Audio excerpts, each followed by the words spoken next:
Hey Big Lap Bible, it's Katherine and Alex here from Discovering Oz, and we have just completed our big lap around Australia. We left in April and got back just a few days before Christmas. We were on the road for around about 9 months in total.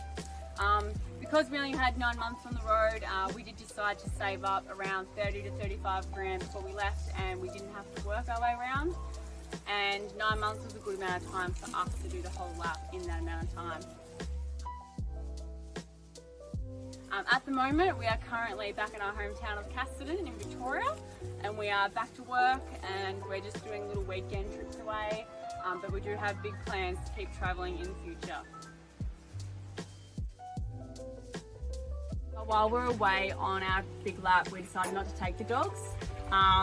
We kind of were really struggling for room, and we thought it was going to be a bit too hot for them to be travelling in the canopy, so we decided to leave them home with our parents. We were lucky enough that they looked after them. So in this dog box here we had things like our 12 volt hot shower, we had a spare gas bottle, we had like a step ladder, a picnic blanket was something that we used quite a lot on the trip. We have lots of collapsible buckets, so we actually have a really big bucket that we can stand in to have our shower, so that we can recycle our water, so that we're not wasting water when we have a shower. And we have like little blocks to help level up our car if we're on a bit of a funny angle, so that we're sleeping nice and flat. We decided to go with the Bush Company Alpha as our tent. It was really good, the big fly sort of kept the rain off, you could stay the window down, didn't get too wet. My fishing rod holder on the top, that's where I put all my rods out of the way, so I didn't have to sort of carry them somewhere else. I don't know where else I'd fit them anyway. And we'll pan round. We went with the Darche 180 awning. We sort of couldn't go with 270 just because we wanted to get in the back, not the side of our setup, and didn't have to want to put our doors and stuff down. Other than that, we'll go around into the kitchen side where Katherine can tell you what's going on. So this is kind of where our kitchen was. So we had like a stainless steel table that Alex made. It was really good for filleting fish when we caught fish because it's stainless steel, and then it's also really good for putting hot stuff on so nothing melted. We just had like a little gas cooker, and then this is usually our dog box. As you can tell, our dog is in there. Righto, this is our 2006 Hilux that we took on the lap. It's got a 3-inch lift, a few Ks on it, so we did a bit of work to get it sort of reliable before we left, and it didn't miss a beat. Decided to go with 32s in BFG Goodrich KO2s, just to save a bit of fuel, and they're a good all-round sort of tyre. Not the best in the mud, but they sort of got us through. We had a winch, definitely a mast to snorkel, another mast. Cut down the roof rack to suit the tent on the top, and yeah, that's about it really.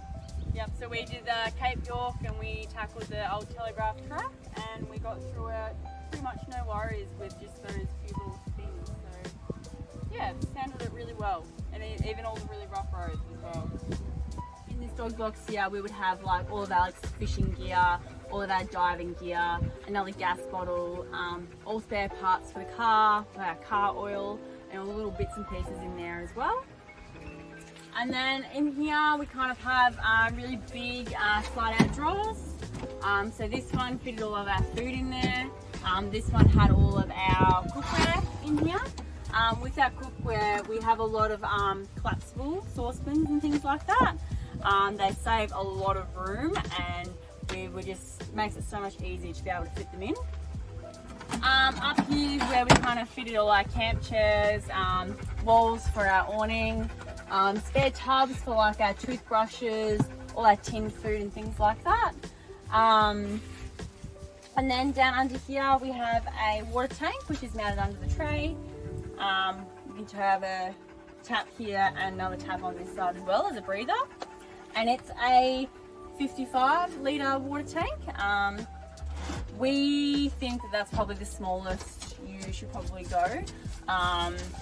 Because we can survive on that for probably about a week, being very sparingly, but it can be really hard to get water, so that would be probably the smallest size tank we would recommend on going.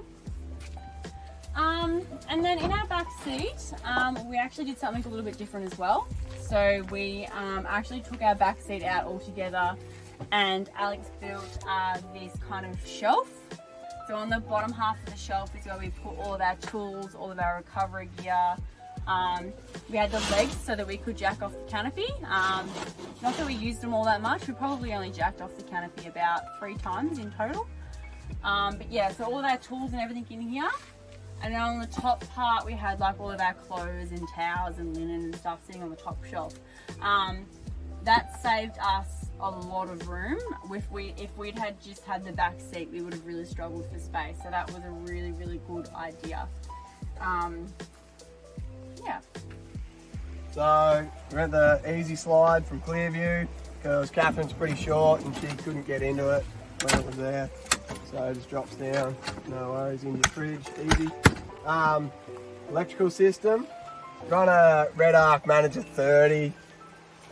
Pretty simple, just all your switches, all the normal stuff. Just good to know what is exactly going on. 200 amp hour lithium battery, seemed to power us up really well.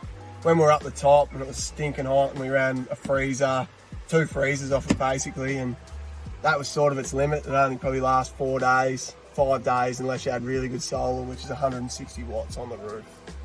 The oven, just got a little oven, just a little 12 volt oven. Does the job, you just reheat your food or put a pie in it for lunch or whatever you want to do. Setup worked really well with electrical. Probably some of the things that we didn't really know about was how much downtime you actually have. It's not all go, go, go. There's a lot of downtime, and Katherine reads books, so she had no troubles with it. But if I wasn't fishing or doing something, I sort of struggled a bit with just sitting in a chair doing nothing all day. So I started making fishing lures for something to do, just a little project. Yeah, especially if you're a busy person, just try and have like something, a little hobby that you can do in your downtime. That's probably something that we didn't really realise. With COVID on our trip, we were actually very lucky with COVID. The whole way up the east coast, we didn't have any issues. We did dodge a few lockdowns just because we were a few days away from the town that we were heading towards, but we had no issue crossing borders or anything, so we were super lucky with COVID as well. Our favourite spots on our trip would probably be the whole top end. For me, it was probably Broome and Darwin with Litchfield and Katherine National Park. Mine was probably Cape York and the Telly track, and sort of the whole top end though, right across to Darwin. Good fishing, chasing bar around and step buffalo and all that sort of stuff. But that was good. And probably our biggest tip to anyone who's wanting to do a trip is to just get out there and meet people. A lot of our trip we spent travelling with other couples that we met, and that's probably also our biggest highlight. You do things you wouldn't usually do. It's funner when you're with other people, and yeah, just get out there and meet people because they make it so much better. So that's a summary of our big trip and a bit of our look around our setup. And that's pretty much all we've got to tell you about our trip. So hopefully you found something useful out of that, and we can't wait to get planning our next adventure. See ya! Thanks.